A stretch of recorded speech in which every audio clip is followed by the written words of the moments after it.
Shares के बारे में बात करेंगे। पहला शेयर रहेगा जना, दूसरा रहेगा Fed bank financial services which is NBFC, तीसरा रहेगा आपका एचडीबी फाइनेंशियल्स। फिर हम जाएंगे ग्रो के शेयर्स के बारे में बात करेंगे, फिर एचडीएफसी एमसी का कैसा रिजल्ट वो समझेंगे, और फिर लास्ट में जाएंगे शैडो फैक्स के बारे में। तो ये जो पहले 3 कंपनी मैंने बताया ना, जना, फिर फेड बैंक और लास्ट मैंने बताया एचडीबी, इन तीनों का हम पूरा का पूरा रिजल्ट और टेक्निकल चार्ट समझेंगे।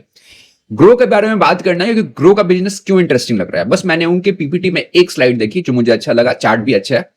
फिर एचडीएफसी एएमसी का बिजनेस क्या है, यहां से और भी ऊपर जा सकता है, वो समझेंगे। और फिर लास्ट में जैसे मैं बताया शैडो फैक्ट्स के बारे में टेक्निकल चार्ट कर दूंगा। तो लेट्स स्टार्ट विद द जना स्मॉल फाइनेंस बैंक। एक मैं बता दूं, बहुत लोगों को पता नहीं हुआ कि हम सुनते हैं एसएफबी, स्मॉल फाइनेंस बैंक, तो बहुत बार लोग पूछते हैं कि स्मॉल फाइनेंस बैंक और यूनिवर्सल बैंक में क्या डिफरेंस है। ठीक है, तो देखो डिफरेंस क्या है ना कि दोनों सिमिलैरिटी तो कि दोनों लेंड करता है। डिफरेंस ये होता है कि जब when you see a universal bank, जैसे कोटक महिंद्रा बैंक हो गया, एसबीआई हो गया, आईसीआईसी हुआ, आईडीएफसी हुआ, ये सब ना यूनिवर्सल बैंक है। यूनिवर्सल बैंक क्या होता है, वो सारी तरह की लेंडिंग करता है। मतलब उनके बैलेंस शीट पे आपको दिखेगा ट्रेजरी इनकम भी दिखेगा, वो होलसेल लेंडिंग भी करते हैं, मतलब इंस्टीट्यूशन को लोन देते हैं।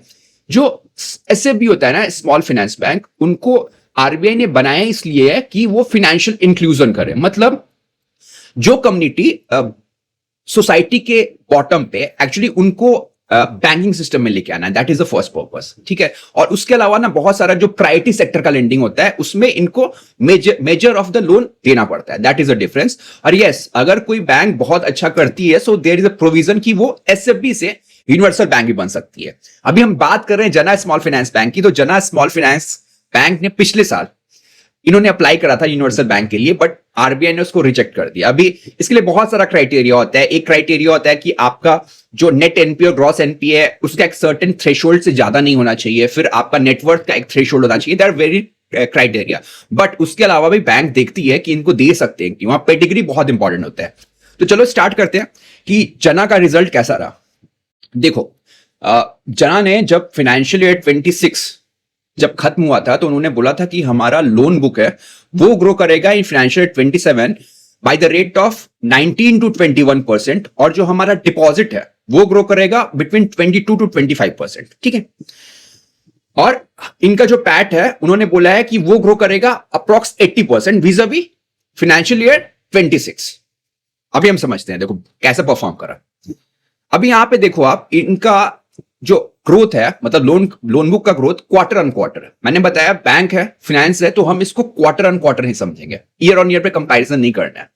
तो यहां पे ये ग्रो करा 3.6%। मतलब मोटा मोटा आपको अगर कैगर लगाओ ना तो अब कर लेगी ये जो एसएफबी है ना, ये जना ये कर सकती है। Because Q1 if you track financials तो Q1 ना नॉर्मली Q4 से थोड़ा सा स्लो रहता है। ठीक है, तो लोन बुक का ग्रोथ सही रहा है। उसके बाद हम आते हैं डिपॉजिट ग्रोथ में। तो डिपॉजिट ग्रोथ अगर आप देखोगे, डिपॉजिट ग्रोथ में एक आपको डिप दिख रहा होगा, सीक्वेंशियली डिप है अप्रॉक्स 0.1% का, बहुत छोटा है लेकिन डिप है। अभी बैंक ने क्या कहा है, बैंक ने कहा है कि हम बिटवीन 20 to 23 मतलब 24% तक हमको ग्रो करना है। यहां पे एक परेशानी क्या हुई है कि आपको जो डिपॉजिट ग्रोथ दिख रहा है, जो डिग्रोथ दिख रहा है वो आया है जो बल्क डिपॉजिट रहता है, बड़े कॉर्पोरेट्स का डिपॉजिट होता है, उससे एक बड़ा विड्रॉल हुआ है। ठीक है ना, उसके कारण। बट द सिल्वर लाइनिंग क्या है ना कि यहां पे Q-on-Q जो सेविंग अकाउंट का ग्रोथ है वो ग्रो कर रहा है by 6 to 7%, which is very good.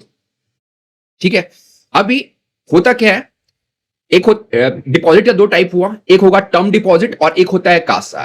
And term deposit क्या होता है, ये हाई कॉस्ट ऑफ बोरोइंग होता है, हाई कॉस्ट ऑफ डिपॉजिट है ना। और जो सेविंग अकाउंट होता है वो क्या होता है, वो लो कॉस्ट ऑफ डिपॉजिट है। तो लो कॉस्ट ऑफ डिपॉजिट दो डिग्रो कर रहा है, लेकिन लो कॉस्ट ऑफ डिपॉजिट का जो चंक है वो इंक्रीज कर रहा है, which is good for the bank.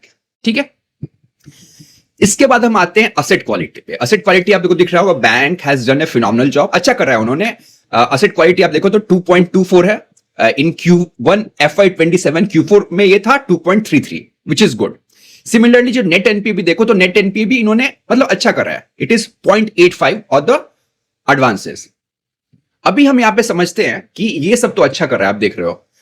अगर आप जाके इनका एसएमए का, मतलब एसएमए क्या होता है, स्पेशल मेंशन अकाउंट, एसएमए का होता है एसएमए 0, 1, 2 3 होता है, उसमें आपको दिखेगा ना कि थोड़ा सा graph as compare to Q4 FY26 Q1 में वो ऊपर की तरफ जाया, मतलब वो ग्रोथ आया है, विच इज बैड। अभी now if you understand the NBFC और बैंक का धंधा, तो बहुत बारे केस में होता है ना, it is a very normal. हम जो अगले बैंक्स और एनबीएफसी के बारे में पढ़ेंगे ना, उसमें हमें दिखेगा। जो अब मैं स्टेज 3 की बात नहीं कर रहा हूं, मैं सिर्फ ना स्टेज 2, मतलब समझ लो उसमें क्या क्या आया, उसमें आया आपका एसएमएस आ गया। तो जनरली क्या होता है ना, जब फाइनेंशियल खत्म होता है, ठीक है ना, तो फाइनेंशियल खत्म होता है, उसके बाद उस समय कलेक्शन टीम पूरा जोर जी जान लगा देती है, और जो सेल्फ एम्प्लॉयड होते हैं ना, वो भी चाहते हैं कि उनका बुक क्लियर रहे, तो उस समय ना सबसे अच्छा कलेक्शन होता है। और Q1 में ये जनरली ट्रेंड देखा गया है कि जो कलेक्शन होता है vis-a-vis Q4 वो स्लो रहता है। सो मैनेजमेंट ने भी ये कहा कि ये कोई ऐसा फेनोमेना है जिसके बारे में हमें चिंतित होना है। एंड जब मैंने देखा ना 3-4 बैंक्स में, तो मैं फिर कोरिलेट किया, मैंने भी कोरिलेट किया, एंड आई हैव सीन, अगर आप ट्रैक करोगे ना बैंक और फाइनेंशियल, तो आपको दिखते रहेगा।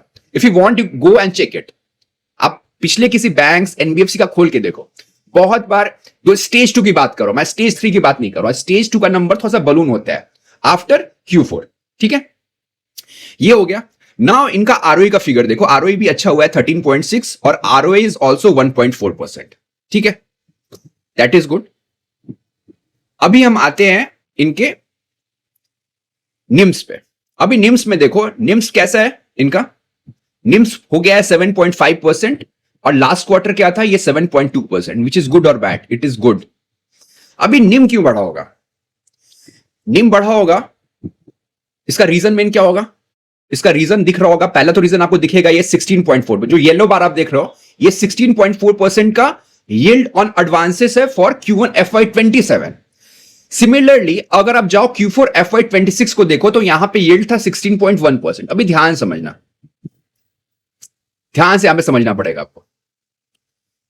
यील्ड बढ़ा, कॉस्ट ऑफ बोरिंग भी कम आया है, तो उसके कारण स्प्रेड बढ़ेगा, निम बढ़ेगा, प्लस असेट क्वालिटी भी अच्छी हुई है, ठीक है, क्रॉस एनपीए और नेट एनपीए कम हुआ है।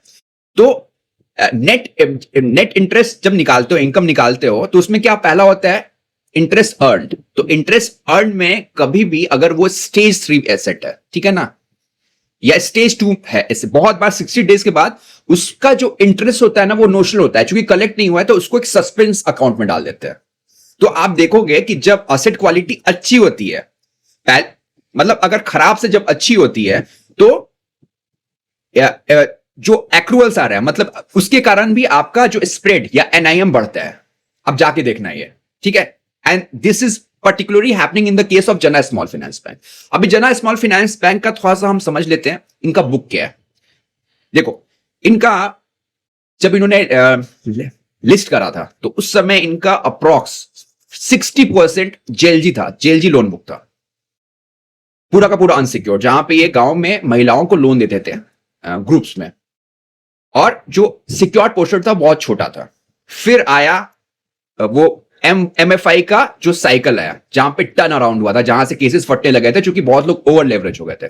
उसके बाद चोट खाने के बाद, लाइक ऑल अदर इंस्टीट्यूशन, इन्होंने भी अपनी स्ट्रेटजी बदली, and they have made a vision कि हम अपने सिक्योर्ड एसेट को 80% बना लेंगे, ठीक है ना। अभी कितना है, अभी है 72%, एंड अगर आप इनको ट्रैक करो ना, तो quarter on quarter it is getting improved, मतलब जो अनसिक्योर्ड लोन का पोर्शन है वो कम हुआ जा रहा है, और जो सिक्योर्ड लोन का पोर्शन है वो बढ़ा जा रहा है। अभी सिक्योर्ड लोन में क्या क्या है, सबसे बड़ा इनका बुक है आपको अफोर्डेबल हाउसिंग का, उसके बाद है माइक्रो लैब, उसके बाद है एमएसएमई, फिर ये लोन देते हैं एनबीएफसी को, उसके बाद ये लोग लोन देते हैं व्हीकल लोन, उसके बाद देते हैं गोल्ड। अभी इस सेगमेंट में इस बार क्या हुआ है कि अफोर्डेबल है, उसमें सिक्वेंशियल 3% का आपको ग्रोथ दिखेगा, सबसे अच्छा ग्रोथ दिखेगा गोल्ड लोन में और व्हीकल लोन में, ठीक है।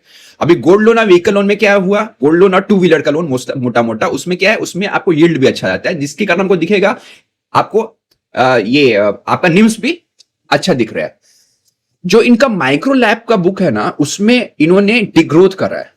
अभी डिग्रोथ करने से बहुत बार आशंकित हो जाते हैं, वी फील स्केप्टिकल कि क्या भाई वहां लोन फट रहा है, लोन नहीं फट रहा है, बैंक ना वहां पे स्ट्रेटजी चेंज कर रहा है। क्या स्ट्रेटजी चेंज करी है, उन्होंने बोला है कि माइक्रो लैब जब हम करते हैं, so we have to give a good amount of pay out the DSA. अभी डीएसए कौन होता है, डीएसए जो एक तरीके का एजेंट होता है, जो इनका लोन सेल करता है पब्लिक को। तो जब डीएसए एक लोन सेल करता है, ठीक है ना, माइक्रो लैब में, तो मोटा मोटा उसको 2.5 से 3% देना पड़ता है आपको पे आउट। तो बैंक की क्या स्ट्रेटजी है कि हम क्या कर रहे हैं कि जो मेजर जो शेयर होगा ना वो हम ही करेंगे, मतलब माइक्रो लैब भी हम ही करेंगे। और माइक्रो लैब क्या है? माइक्रो लैब इनका दूसरा सबसे बड़ा सेगमेंट है। सो वहां पे इन्होंने बोला कि हम अपनी डायरेक्ट टीम बना रहे हैं और डायरेक्ट टीम से ही मैक्सिमम सोर्सिंग करेंगे। तो इसका आपको आगे जो क्वार्टर होगा ना वहां पे आपको इसका बेनिफिट देखने को मिलेगा। ठीक है, इसके अलावा आप इनका अगर प्रोविजन पीसीआर देखो ना तो आपको 65 टू 65% देगा, 70% से भी नीचे। तो आपको ऑप्टिकली ऐसा लग सकता है कि कंपनी पूरा प्रोविजन नहीं करी, नहीं, ऐसा गलत है। एक पहली चीज तो क्या है कि पोर्टफोलियो सिक्योर्ड है। तो अगर पोर्टफोलियो मेजर पोर्टफोलियो सिक्योर्ड है आपका पोर्टफोलियो, तो आप अगर डालते हो, आप प्रोविजनिंग करने जाते हो तो अपना ग्रोथ कैपिटल भी तो ब्लॉक कर देते हो ना, फिर आप कैसे करोगे? ग्रो कैसे करोगे? पैसा कैसे दोगे? वो पहली चीज। दूसरा, इन्होंने एक बहुत स्मार्टली करा है, इनका अप्रॉक्स 215 करोड़ का जो लोन है ना इन द अनसिक्योर्ड सेक्शन, जो जेलजी मैंने बताया, वहां पे वो हो गया एनपीए। अभी उसमें से 196% का इनको गारंटी, मतलब उसकी गारंटी है, मतलब जो गवर्नमेंट का चल रहा है ना स्कीम, उसमें वो सिक्योर्ड है। सो कंपनी इज टैक्टली बहुत अच्छा कर रही है मेरे ख्याल से। ठीक है, एंड इनको बस एक काम करना पड़ेगा ना, they have to go a bit aggressive in CASA specially. और मैनेजमेंट ने खुल के कहा कि अभी जो बन गया ना, मतलब अभी का जो कॉस्ट ऑफ बोरोइंग है, कॉस्ट ऑफ फंड है, वो हो गया है बॉटम। अब यहां से ये नीचे नहीं जा सकता है, बिकॉज आप देखो, मैंने आज ऐड देखा ईयू फाइनेंस बैंक 6.5 या 7% दे रहा है सेविंग अकाउंट में। तो ऐसा तो नहीं हो सकता है ना कि मतलब कॉस्ट ऑफ बोरोइंग को कम करने के लिए साला हम एकदम उड़ा ही दे अपना कासा, फिर तो मतलब फिर तो गलत हो जाएगा ना, फिर तो जो बचा खर्चा है वो भी निकल जाएगा। So they have to keep at least a minimum rate. तो मैनेजमेंट ने क्लियरली कहा कि right now we are maintaining it, और इसके नीचे कॉस्ट ऑफ बोरोइंग, मतलब कॉस्ट ऑफ जो फंड है वो नहीं जा पाएगा। ठीक है, अभी हम फटाफट ना इसका देख लेते हैं चार्ट। यस, चार्ट इसका इंटरेस्टिंग है। इंटरेस्टिंग क्यों है देखना, समझना।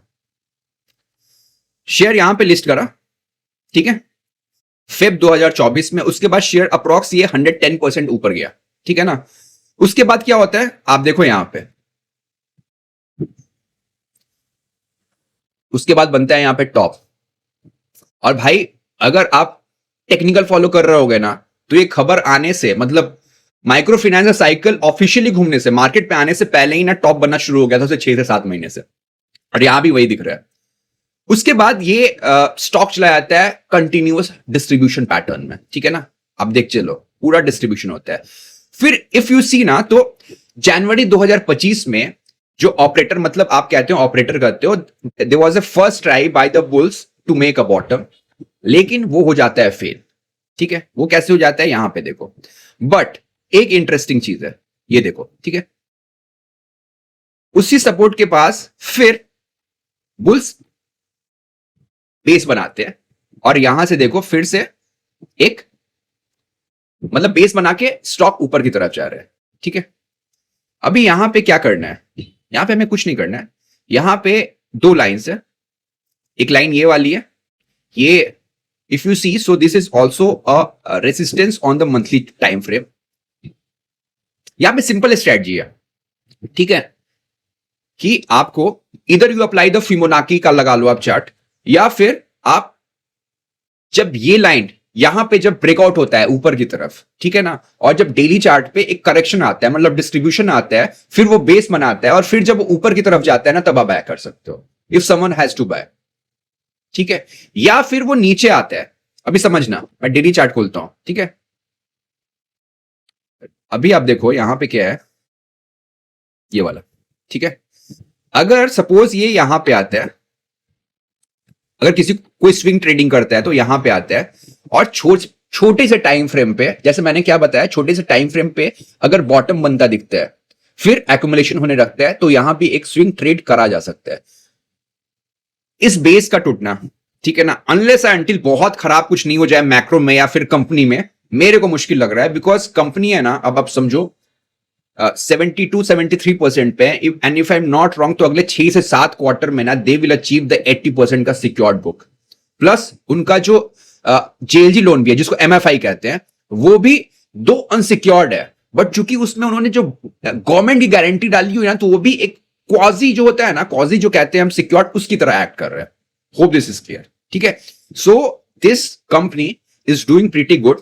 and it seems that they can achieve what they have made a promise in FY26. क्या क्या बताया था कि हम क्या करेंगे, हम लोन बुक को ग्रो करेंगे बाय 19 to 21%, हम पैट को ग्रो करेंगे 80% more as compare to financial 26, और सेविंग अकाउंट है ना, उसमें मुझे देखना पड़ेगा, that we have to analyse in the next quarter कि वहां पे बैंक कैसा कर रहा है। बट वैसे मैंने कहा आपको कि सेविंग अकाउंट में जो आपको डिग्रोथ देखने पड़ रहा है ना, या जो म्यूटेड ग्रोथ है, वो सिर्फ और सिर्फ बल्क डिपॉजिट के कारण है। ठीक है, JSFB, इससे पहले ना मैंने एक बताया था SFB पे, उसका नाम है ESAF। ठीक है ना, उसमें आप देख सकते हो, मैंने अप्रॉक्स 10-15 दिन पहले बताया होगा, the stock is doing a phenomenal good, company का रिजल्ट भी अच्छा रहा और एग्जैक्टली वो टर्न अराउंड स्टोरी है। ठीक है, दूसरी कंपनी है, ये है Fed bank financial services limited, और इसकी भी लिस्टिंग हुई थी 2 महीने पहले, 2 या 2.5 महीने पहले, एज कंपेयर टू जना स्मॉल फाइनेंस बैंक, दिसंबर 2023 में, if I am not wrong. और जब इसकी लिस्टिंग हुई थी ना, तो इंटरेस्टिंग बात यह था कि उस समय इसका लोन बुक का मिक्स दूसरा था। उस समय ये बहुत ज्यादा अनसिक्योर्ड लोन करती थी, उसके बाद इनका अनसिक्योर्ड लोन का जो पोर्टफोलियो, इसमें इशू आ गया, फिर कंपनी ने अनसिक्योर्ड करना ही बंद कर दिया, और आज की डेट में ये 100% सिक्योर्ड करती है। तो पहले इसका ऑपरेशनल मैट्रिक्स देख लेते हैं हम कुछ। तो देखो, यहां पे इनका जो AUM है, ठीक है, अगर आप Q1 FY27 को कंपैरिजन करोगे Q4 FY26 से, तो अप्रॉक्स 5% बढ़ा है, विच इज गुड। ठीक है, और जो इनका पैट है वो हुआ है 114 करोड़ का इन Q1 FY27, लास्ट क्वार्टर ये 100 करोड़ के आसपास था, तो ये 14% का ग्रोथ हुआ है, विच इज ओके। ठीक है, अभी यहां पे इंटरेस्टिंग बात ये है कि इनका जो लोन पोर्टफोलियो है ना, पूरा का पूरा सिक्योर्ड है, कुछ भी अनसिक्योर्ड नहीं है। बीइंग द NBFC, एक पैसा एक अनसिक्योर्ड लेंडिंग नहीं करते हैं। जो लोन बुक है वो 3 पार्ट में, और प्राइमरली 2 पार्ट में, एक है गोल्ड लोन, दूसरा है लोन अगेंस्ट प्रॉपर्टी, जिसको मॉर्गेज कहते हैं। अभी गोल्ड लोन हो गया, जो लोन अगेंस्ट प्रॉपर्टी है उसको फिर इन्होंने बाइफोकेट कर दिया है, एक है इनका प्राइम लैब और दूसरा है इनका स्मॉल टिकट लैब। भी स्मॉल टिकट लैब, इसको आप माइक्रो लैब समझ सकते हो। ठीक है, जो इनका प्राइम लैब है उसमें ये लोग करते हैं फ्रॉम 35 लाख टू 2 करोड़ तक का, और उसमें एवरेज जो टिकट साइज है वो आपको 75 लाख रुपए तक का है। जो इसमें यील्ड आता है वो है आप 12 से 12.5% का यील्ड आता है। जो इनका स्मॉल टिकट वाला लैब है, ठीक है ना, उसमें टिकट साइज है 7 से 35 लाख का, और उसमें यील्ड आता है 16% का।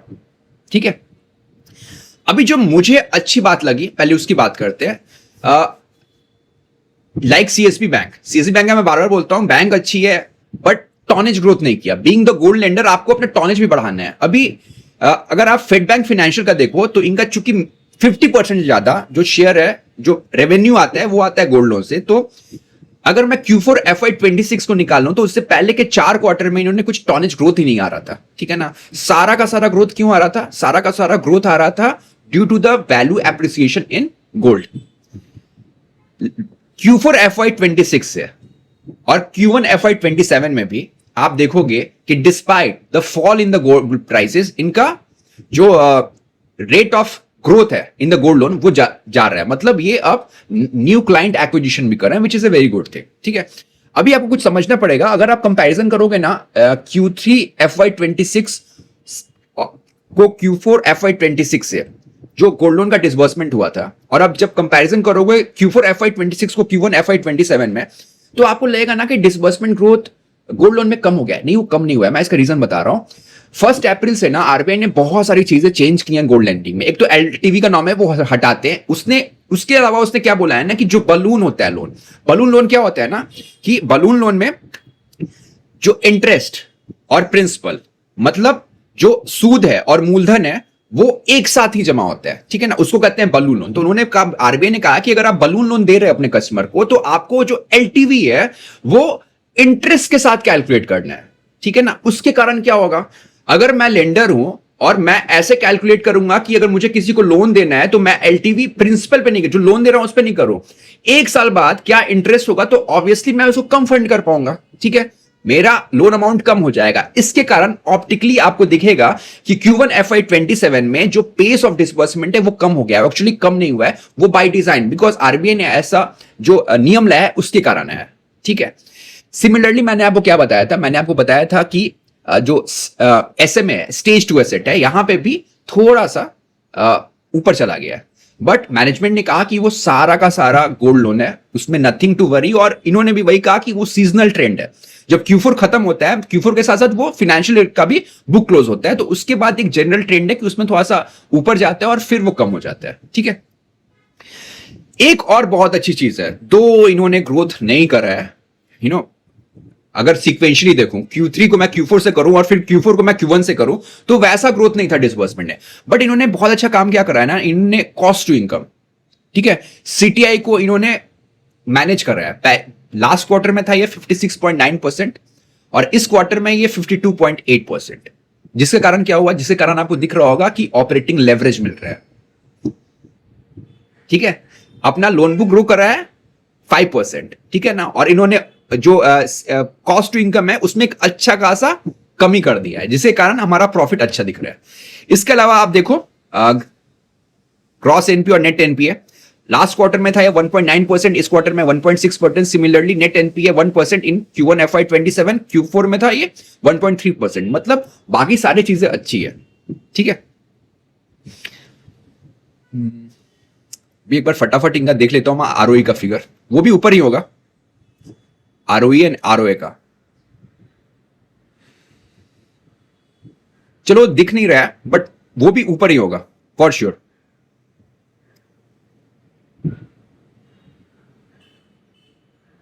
राइट, चलो फटाफट हम क्या करते हैं, हम इसका देख लेते हैं एक बार चार्ट। यस, देखो यहां पे इनकी लिस्टिंग हुई थी, ऐसे मैंने कहा था ना 2 से 3 महीने पहले ये लिस्ट करा था फेडफिना, और उसके बाद लिस्ट करा था जना स्मॉल फाइनेंस बैंक। और लिस्ट करते ही भाई साहब यहां पे लिस्टिंग होती है और फिर ना उसका इनका अनसिक्योर्ड लोन के बुक में इशू आ जाती है, और साथ साथ जो इनका स्मॉल लैप है ना उसमें भी इशू आया था। उसके बाद इन्होंने क्या किया कि हम करेंगे ही नहीं, मतलब we will not fund the unsecured loan, और इसके कारण आप देखो यहां पे लिस्टिंग होता है और ये स्टॉक गिरता है 50%। Then now will go on the weekly time frame. पहली बार यहां पे 26 मई 2025, मतलब मोटा मोटा 13-14 महीने पहले यहां बॉटम बना है। और अभी का अगर आप ट्रेड करो ना, तो अभी मैं बता रहा हूं आपको, देखो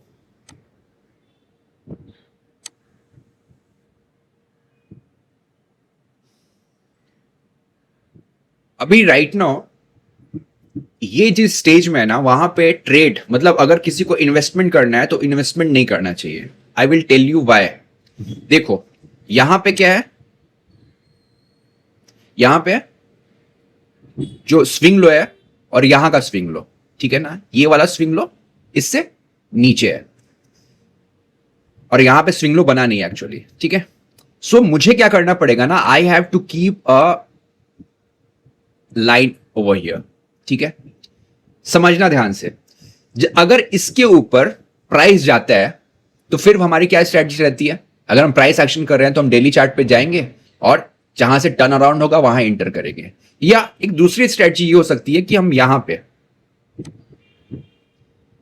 बिकॉज यहां पे ना अभी इसके ऊपर क्लोजर नहीं हुआ है, सो दो it is not a genuine swing low. ठीक है, बट अगर यहां पे डेली टाइम फ्रेम में ना कोई, यस देखो यहां पे यहां भी क्लोजिंग नहीं हुई है, तो ऐसा कर सकते हैं, ध्यान समझना, अगर यहां पे ना कोई करेक्शन आता है, ठीक है, I will tell you how. देखो 1 2 यहां से भी करेक्शन है, सपोज कल इसका लो टूटता है और उसके बाद ये प्राइस आता है इधर, ठीक है ना, इंपॉर्टेंट चीज क्या होनी चाहिए ना कि इस लो को ये नहीं तोड़े even on a non closing basis, और उसके बाद ये ऊपर जाए ना, तो एक अच्छा चांस है कि यहां से स्टॉक फिर ये ऊपर जा सकता है। That is my reading. और अगर एकदम सेफ होके करना है ना, तो आई टेल यू ना कि जो ऊपर वाला रेंज है, ऊपर वाले रेंज का टूटना जरूरी है, ये वाला, ये क्या है 178। ठीक है, तो मोटा मोटा stock is very good. Company ने कहा भी अपने कॉन कॉल में कि we are very much sure कि हम अगर गोल्ड का प्राइस यहां भी रहता है, मतलब अगर यहां से ऊपर भी नहीं जाता है, तो हम 30% का ग्रोथ तो अचीव कर लेंगे, और जो लैब का पोर्टफोलियो है उसको हम ग्रो करेंगे बिटवीन 20 to 22%। तो मोटा मोटा यहां पे आप देखोगे ना 24 to 25% का ग्रोथ आएगा in financial year 27, and which is good. ठीक है। तीसरा स्टॉक है ना, वो है एचडीबी फाइनेंशियल सर्विसेज। अभी HDB financial services is a subsidiary of the HDFC bank. अभी जब एचडीएफसी बैंक का नाम आता है तो बहुत सारे लोग हो जाते हैं अरे एचडीएफसी बैंक, नहीं ऐसा नहीं है।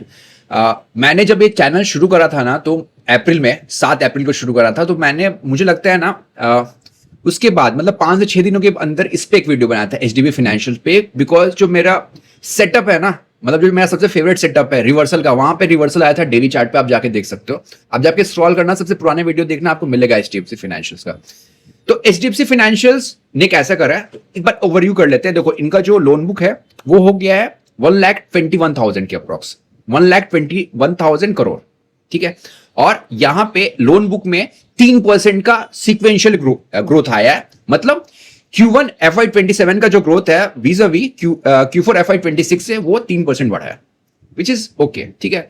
सिमिलरली जो पैट का ग्रोथ है वो बढ़ा है 5%। इसके अलावा क्या, इसके अलावा जो इनका क्रॉस एनपीए और नेट एनपीए का नंबर है वो इंप्रूव कर रहा है as compare to the previous quarters. जो क्रेडिट कॉस्ट है पिछले क्वार्टर में था Q4 FY26 में वो था 2.35, इस क्वार्टर में हो गया 2.32। सिमिलरली जो आरओई का फिगर है वो पिछले क्वार्टर में था 14.5 या 14.6 का, इस साल वो भी इंप्रूव किया है। और साथ साथ अगर आरओए देखो तो आरओए इज पिछले भी क्वार्टर में ये 2.5% का ही था। ये तो हो गई सारी बातें। अभी ये करता क्या है, मतलब मोटा मोटा मैं बताता हूं। देखो इनका ना 3 सेगमेंट है, एक है इंटरप्राइज लोन, एक है इनका असेट फाइनेंस और तीसरा है कंज्यूमर फाइनेंस। इनका जो सबसे बड़ा सेगमेंट है ना वो है आपका, मैं दिखा देता हूं यहां पे, वो है इनका इंटरप्राइज लेंडिंग। अभी इंटरप्राइज लेंडिंग में क्या क्या करते हैं लोग, करते हैं loan against property, unsecured loan करते हैं, मशीनरी का लोन करते हैं, सैलराइड लोन करते हैं और गोल्ड लोन करते हैं। और आज के डेट में जो इनका सबसे बड़ा बिजनेस सेगमेंट है बाय रेवेन्यू आप देखोगे तो यही सेगमेंट है। दूसरा है इनका असेट फाइनेंस। असेट फाइनेंस में क्या क्या आया, कमर्शियल व्हीकल आ गया, ट्रैक्टर का लोन आ गया और कंस्ट्रक्शन का जो इक्विपमेंट जैसे जेसीबी जो होता है उसके लिए जो फंडिंग होती है वो आता है। और जो तीसरा है ना इनका कंज्यूमर फाइनेंस, ये आज के डेट में इन तीनों से छोटा है, विच इज कंज्यूमर फाइनेंस। इसमें क्या क्या है, इसमें कंज्यूमर ड्यूरेबल, 2 व्हीलर लोन हो गया, ठीक है, और रिलेशनशिप पीएल होता है। रिलेशनशिप पीएल ना मतलब ये आप समझो एक एसटीपीएल टाइप का लोन है, ये सैलराइड को नहीं दिया जाता है, जिसका रिलेशन है ना उसको स्कोर कार्ड पे लोग ले देते हैं। अभी जो सबसे छोटा सेगमेंट है कंज्यूमर फाइनेंस, उस पर ध्यान देने की जरूरत है। और यहीं से ना आपको जो यील्ड में इंप्रूवमेंट दिख रहा है, आपको निम में इंप्रूवमेंट दिखेगा ना, इसका रीजन ये है कंज्यूमर फाइनेंस में इन्होंने कंज्यूमर ड्यूरेबल में जो डिसबर्समेंट कर रहे हैं Q1Q, that is very good. और अगर आप इस क्वार्टर का ही नहीं, आप पिछले 5 से 6 क्वार्टर का अगर आप डिसबर्समेंट का रेशियो देखो तो ये कंज्यूमर फाइनेंस में सबसे ज्यादा है। और असेट फाइनेंस मतलब क्या, जो गाड़ियों का फाइनेंस करते हैं, मतलब यूज्ड कार हो गया, फिर कमर्शियल व्हीकल हो गया, या फिर जो ट्रैक्टर के लिए लोन, वो ना डिग्रो कर रहा है। उसका रीजन बाय डिजाइन नहीं कर रहा है, उसका रीजन ये था ना कि वहां पे डेलिक्वेंसी बढ़ी थी। अभी जैसे ये शेयर आपको 14 महीने पहले लिस्ट करा है, if I am not wrong June 2025 में इसने लिस्टिंग करी थी। उसके बाद से देखो ना इसमें एक फॉल आया था, ठीक है ना। उससे पहले prior to the start of financial 25 ये कंपनी अच्छा कर रही थी, ठीक है ना। फिर बीच का एक 3 साल का गैप था जो financial 2020 financial 2021 and 22 due to the covid, वहां पे बहुत सारा गुफ अप हुआ था बिकॉज बहुत सारा स्पाइक आया था एनपीएस का। लेकिन अभी हमें इस शेयर को इसलिए ट्रैक करना है कि company is again showing the green shoots growth. जो पिछले साल को कंपैरिजन करो, फाइनेंशियल 26 को कंपैरिजन करोगे फाइनेंशियल 25 से, तो 10-11% का ग्रोथ है, विच इज वेरी बैड। लेकिन अब कंपनी बोल रही है कि we are vying for a double digit growth, ठीक है। और इसीलिए आप देखोगे कि प्राइस में भी टर्न अराउंड आ रहा है। अभी हम प्रोडक्ट तो हम समझ गए, अभी हम फटाफट ना इनका देख लेते हैं। जैसे यह देखो यहाँ पे डिसबर्समेंट का मैंने क्या बोला आपको, आप डिसबर्समेंट का ग्रोथ देखो भाई साहब कंज्यूमर फाइनेंस का। कंज्यूमर ड्यूरेबल क्यों कर रहा है, क्योंकि कंज्यूमर ड्यूरेबल पे यील्ड ज्यादा होता है, जिसके कारण स्प्रेड मोटा मिलता है, जिसके कारण उनका एनआईएम इंप्रूव करता है। और यही कारण है कि इनका एनआईएम देखो, एनआईएम का ग्राफ ऊपर चलते जा रहा है, देख रहे हो आप, 45%, 40%, 40%, 38%। और लास्ट क्वार्टर में तो भाई साहब मतलब ये देखो यार 48.9%, मतलब एचडीबी ने जितना लोन डिसबर्स किया उसका अप्रॉक्स 50% उस सेगमेंट में किया जो उनका सबसे छोटा है। तो आप समझ सकते हो कंपनी कितनी एग्रेसिव जा रही है उसमें, ठीक है। अभी मुझे आपको यस, यहां पे आप देखो, जो ये सेक्शन क्या है, ये आपको दिखा रहा है yield, cost of fund and NIMS, ठीक है ना। अभी हमें देखना है मार्च 26 को हम कंपैरिजन करते हैं आप जून 26 से। तो मार्च 26 में देखो जो यील्ड है दैट इज 14.01 और इस क्वार्टर में ये है 14.19। ये मेजर यील्ड कहां से आ रहा है? ये मेजर यील्ड आ रहा है कंज्यूमर ड्यूरेबल के फंडिंग से। Hope you are getting it. जो सिक्योर्ड लोन रहता है उसमें इतना यील्ड नहीं कर सकते हो आप, ठीक है, इसलिए इन्होंने स्क्यूड कर दिया उसकी तरफ। देखो आप एनआईएम का भी ग्राफ देखो, जून 25 में था 7.74, 8.23 एंड 8.35।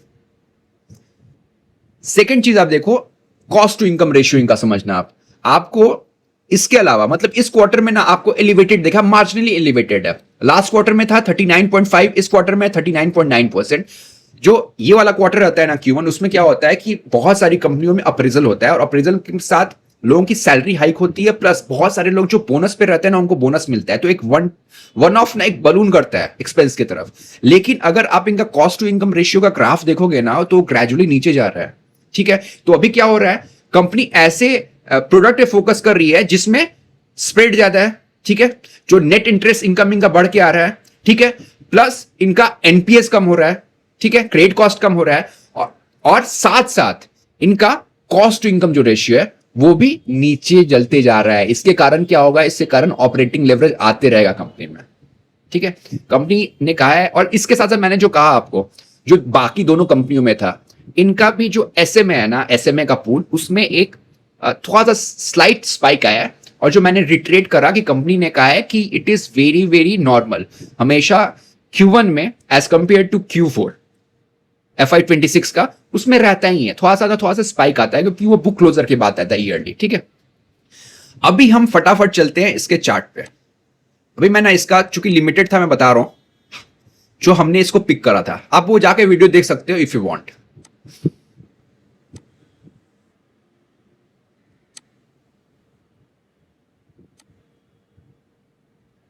कितना प्यारा है यार, ठीक है, कितना प्यारा है। यहां पे आप समझो, पहला बेस, दूसरा बेस। बेस मतलब क्या हुआ, ये सपोर्ट है, ठीक है।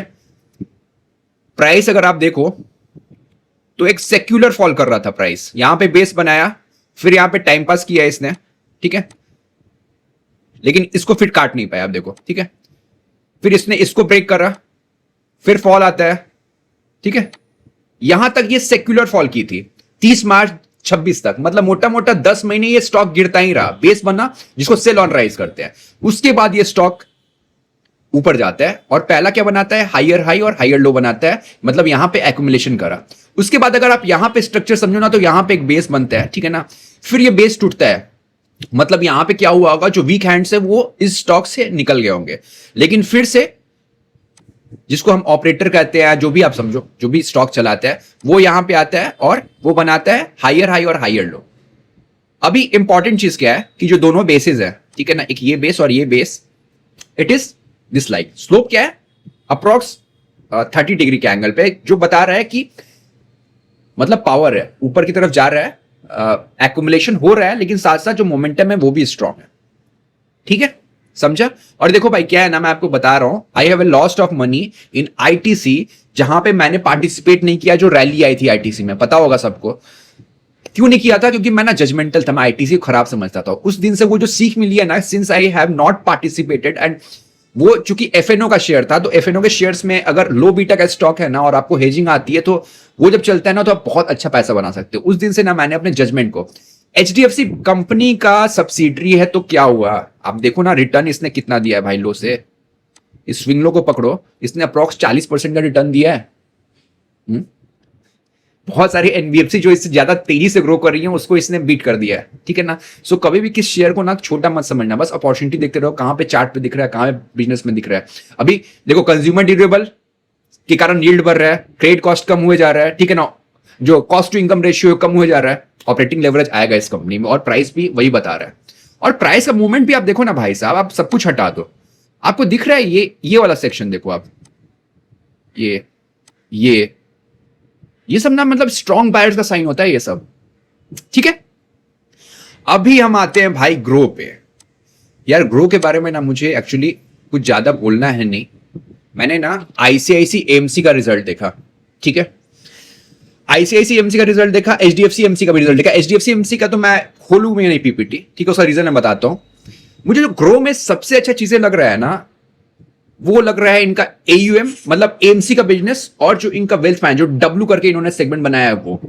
इसका रीजन मैं बताता हूं। देखो, ये जितनी भी कंपनियां है ना, जैसे एंजल हो गई, ग्रो हो गई, या कोई भी शेयर वाली कंपनी, इनमें क्या होता है ना, इनमें कंपनी आगे क्या करेगी ना, वो बहुत हद तक आप कह नहीं सकते हो, क्योंकि इसका रीजन ये है कि सब कुछ मार्केट पे डिपेंड करता है। अगर मार्केट अच्छा करता है तो इनका जो ब्रोकरेज इनकम है वो अच्छा करता है, लेकिन जैसे ही मार्केट बैठेगा ना तो लोग नहीं करते हैं ट्रेडिंग, ठीक है। अभी जैसे ब्रोकिंग में क्या क्या होता है, इनको कैश मार्केट से आता है, डेरिवेटिव से आता है, और अब इन्होंने कमोडिटी में भी शुरू कर दिया। कमोडिटी में, रिटेल में अगर एडीटी आप वॉल्यूम देखो, एवरेज जो डेली ट्रेडिंग वॉल्यूम होता है, उसमें इनका भाई साहब 25 to 28% है रिटेल सेगमेंट कमोडिटी में।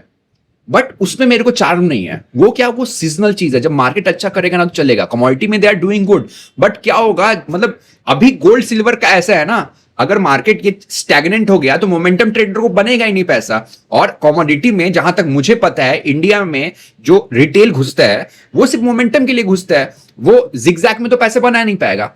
तो मेरे को मेजर चार्म है यहां पे एमसी में। अभी मैं बता रहा हूं क्यों। मैंने आईसीआईसी एमसी का रिजल्ट पढ़ा, मैंने एचडीएफसी का पढ़ा, ठीक है ना भाई। आईसीआईसी और एचडीएफसी खुद अपने पीपीपी में कह रही है कि इंडस्ट्री ग्रो कर रहा है ओवरऑल, जो quarterly average asset under management वो कहते हैं, ग्रो करा। जब आप कंपैरिजन करोगे Q1 FY27 को Q4 FY26 से, तो वो ग्रो कर रहा है इन द रेशियो, मतलब 2% से, और ये दोनों भाई साहब ग्रो कर रहे हैं 1% से। चलो वो तो हो गया। अभी देखो इसका, ये कितना अप्रोक्स 30% से ग्रो कर रहा है। आप बोल सकते हो क्या बात कर रहे हो, आप उसको कंपैरिजन कर रहे हो इससे। नहीं नहीं नहीं, कंपनी छोटी हो या बड़ी हो, उससे पैसा कभी नहीं बनेगा, ठीक है ना। उस हिसाब से आईटीसी को आज बहुत पैसा बनाना चाहिए, इतना बड़ा मार्केट कैप है रिलायंस। कंपनी में ना क्या शिफ्ट हो रहा है ऑन ए सीक्वेंशियल बेसिस, वो इंपॉर्टेंट है। दैट इज द रीजन मुझे लगता है कि ग्रो में, बिकॉज देखो इनके पास ना सब कुछ है, इनके पास स्केल भी है, ठीक है ना, जो बहुत सारे लोगों के पास नहीं। और उसका अगर ये यूज करते हैं ना, ग्रो इज द वन, मुझे लगता है ये सबसे पॉपुलर अभी ऐप होगा इनका। और it has, if I am not wrong, इन्होंने सरपास किया है जीरोधा को भी, ठीक है। मुझे एग्जैक्ट पता नहीं है कितना शेयर है, बट मैं बता रहा हूं। तो मुझे लगता है कि ये कंपनी अगर पूरा स्केल करती है, और ये अपने एएमसी और वेल्थ मैनेजमेंट, वेल्थ में कितना पैसा बन सकता है ना, अगर कोई शेयर सही से काम करे तो आनंद राठी उसका एग्जाम्पल है, जाके पढ़ लेना, ठीक है। तो मुझे लगता है कि अगर company will keep doing it, like MC को इसी तरह से वो बढ़ाते रहे, वेल्थ में काम करते रहे, तो इस कंपनी में एक अच्छा पैसा बन सकता है। हम और किसी चीज की बात नहीं करेंगे, क्योंकि सब कुछ सीजनल है।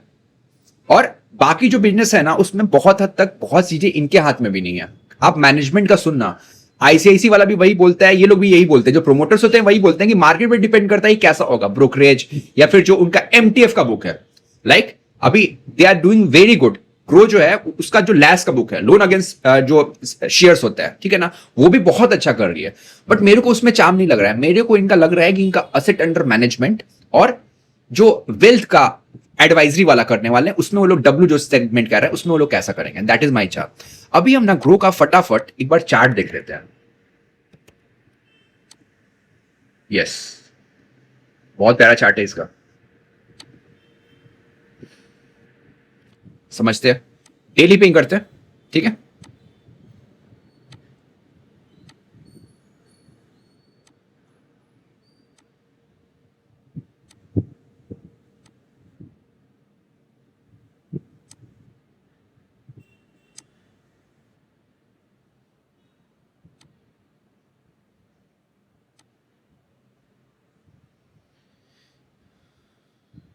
यहां पे ना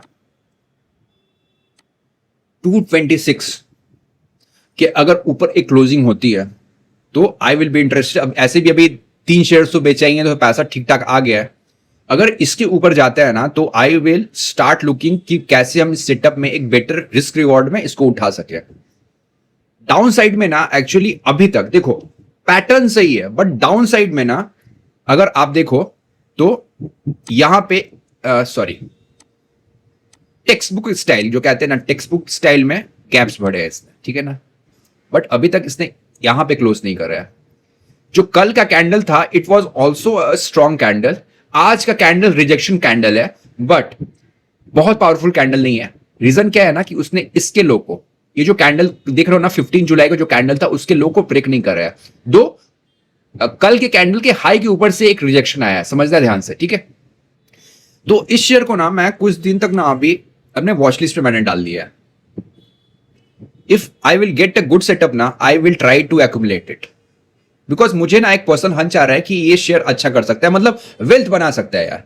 अभी वेल्थ क्या हुआ, मतलब 100-200% नहीं, मतलब 500-1000%, ऐसे आनंद राठी बना। आनंद राठी का चार्ट जाके देखो आप कैसा वेल्थ बना के उसने दिया है, ठीक है। तो आप अगर इस शेयर को ट्रैक कर रहे हो ना, तो going forward you keep tracking की how their AMC business as well as जो उनका वेल्थ का सेगमेंट है ना वो कर रहा है। बाकी सब कुछ मैनेजमेंट के भी हाथ में नहीं है। और मैं ये बात नहीं कर रहा हूं, आप किसी भी ना एंजल वाले या फिर इन्हीं के जो प्रमोटर उनसे सुनना, वो सीधा बोलते हैं कि हमारे हाथ में नहीं, मार्केट अच्छा रहेगा तो चलेगा, मार्केट अच्छा नहीं रहेगा तो नहीं चलेगा, ठीक है। एचडीएफसी एमसी के बारे में बता दिया, अभी क्या बताऊं, उसका तो मतलब नहीं है उसका ये भी खोलने से। जो इतनी बड़ी कंपनियों के HDFC MC they are unable to even beat the market average, तो इसका सीधा अर्थ है कि इनका मार्केट शेयर तो फिर जाने वाला है ना, समझा। अभी देखो यार, देखो फ्रैंकली स्पीकिंग अगर मैं मंथली चार्ट खोलूं ना, तो मंथली चार्ट पे अभी ये स्टॉक ऐसा कोई, यस है। एक मिनट, नहीं, जस्ट होल्ड करना।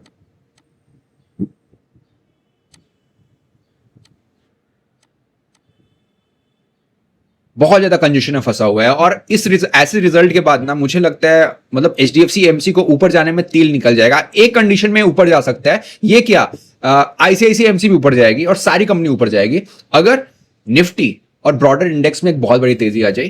क्योंकि आपको पता होगा इनका काम कैसे होता है, इनका एयूएम होता है। एयूएम क्या है, शेयर्स है। अगर शेयर्स का वैल्यू ऊपर गया तो इनका जो फीस इनकम है वो बढ़ेगा, फीस इनकम बढ़ेगा तो बाकी सारे रेशियो अपने आप प्ले में आ जाएंगे। तो एक वही मुझे आसरा दिख रहा है in the case of the HDFC MC, ठीक है। इनका अगर मैं देखूं यार, इसका सपोर्ट बहुत नीचे है, जो मेरा सेटअप है ना उसके हिसाब से सपोर्ट तो बहुत नीचे है। I will not at all be interested in going for HDFC frankly speaking after seeing such kind of result. हाँ, अगर इसके ऊपर कोई क्लोजर आया, आप ध्यान समझना 2969 तभी जा सकते हैं, बट उसके लिए मार्केट को बहुत स्ट्रांग रहना पड़ेगा। तो एचडीएफसी के जो आप शेयर होल्डर्स है या फिर जिनको एचडीएफसी बाय करनी है, वो आप बस प्रे करो कि मार्केट बहुत स्ट्रांग हो जाए। अगर मार्केट बहुत स्ट्रांग हो जाएगा तो ऑब्वियसली इनका जो एयूएम है उसमें इंक्रीमेंटल ग्रोथ आ जाएगा वैल्यू के कारण, फिर ये स्टॉक ऊपर जा सकता है। उससे पहले ये स्टॉक ऊपर नहीं जाएगा। आईसीआईसी जो एमसी कल जिसके बारे में मैंने बात करी है, उसके शेयर में एक बेनिफिट है कि उसमें ऑलरेडी अच्छा खासा रिजेक्शन आया हुआ है, मतलब पहले से उसने डाइजेस्ट करके रखा हुआ था कि रिजल्ट खराब आने वाला है, वो अपना अपने डिमांड जोन के पास आते जा रहा है। तो एक मीन रिवर्जन ट्रेडिंग होती है, वो करी जा सकती है उसमें, ठीक है। तो ये हो गया एचडीएफसी का। अब हमें बात करना है शैडो फैक्स के बारे में। बहुत परेशान है लोग, शैडो फैक्स फॉल कर गया। चलो यार देख लेते हैं, फॉल कर गया क्या। यार पहली चीज है ना कि जब मैंने शैडो फैक्स और डिलीवरी का एक वीडियो बनाया था, उस वीडियो में जाके देखना, मतलब अपने मुंह से मियां मिट्ठू नहीं बनने का, बट मैंने बोला था कि ये जो है ना, ये जो दिख रहा है ना, यहां से एक करेक्शन आएगा। अभी ऐसा नहीं है कि मैं अंतर्यामी हूं। अभी जो विक्स दिख रहे थे, देखो ना यार, विक्स दिखता है ना, ये कितने सारे विक्स दिख रहे हैं। ये विक्स क्या दिखाता है, ये विक्स दिखाता है कि एक करेक्शन इमिनेंट है।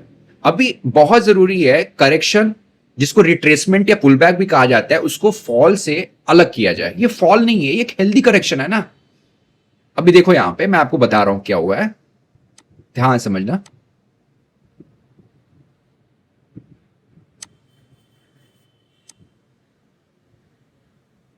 यस, अरे टिपिकल सा ये बना रहा है, फ्लैग बना रहा है, फ्लैग बना रहा है, तो परेशान क्यों हो रहे हो। बिल्कुल परेशान नहीं होने का है।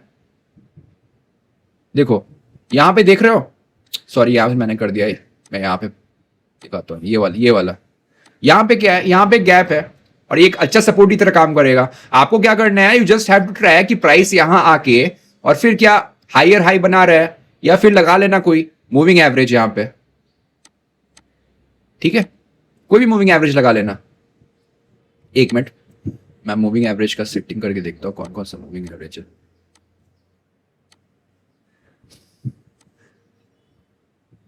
एक यहाँ पे ये दिख रहा है 20 वाला, हाँ आ सकता है उसके आसपास। कोई भी इसमें क्रैश तो नहीं कर रहा है स्टॉक, ये स्टॉक तो फ्लैग बनाना शुरू कर रहा है। फ्लैग तो अच्छा होता है ना, देखो स्टॉक ऊपर जाएगा डेली चार्ट पे, ठीक है, हायर हाई हायर लो बना के, फिर वो फ्लैग बनेगा, फिर फ्लैग का ब्रेकआउट होगा, यही तो होता है। ठीक है, चलो फिर कल मिलेंगे, बाय।